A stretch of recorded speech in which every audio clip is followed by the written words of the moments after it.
Have you ever felt the weight of forgotten dreams? The ache of a passion that once burned brightly, now nothing more than ashes?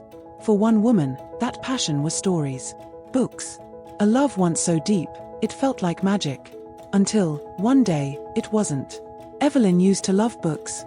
As a child, she would lose herself in fairy tales, myths, and worlds far beyond her own.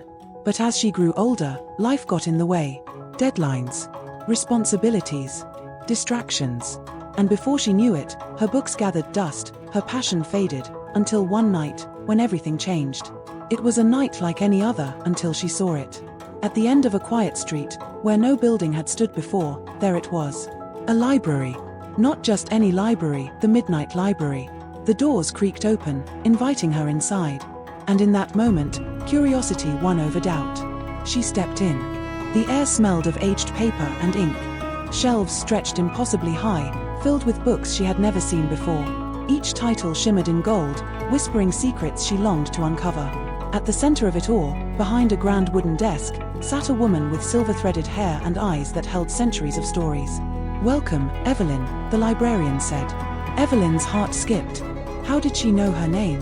"This is a place for those who have forgotten," the librarian continued, "but who are ready to remember." With a wave of her hand, a book floated from the shelf and landed gently in Evelyn's hands. Her name was written on the cover. Her fingers trembled as she opened it. And suddenly, she wasn't in the library anymore. She was in a story. She ran through enchanted forests, battled fierce storms, and danced under moons that never set. Every page was alive, and with every word she read, her love for storytelling reignited. And just as she turned the final page, she woke up. Back in her own home. The library was gone.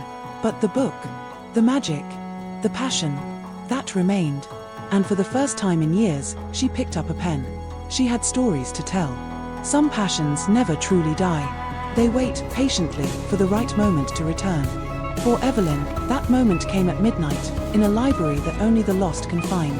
But maybe, just maybe, you don't have to wait until midnight. Maybe your story is waiting for you right now. All you have to do is turn the page. Have you ever lost something you once loved? A passion, a dream, a part of yourself? What would it take for you to rediscover it? Let me know in the comments below. And if you enjoyed this story, don't forget to like, subscribe, and turn on notifications for more. After all, stories have a way of finding us when we need them most.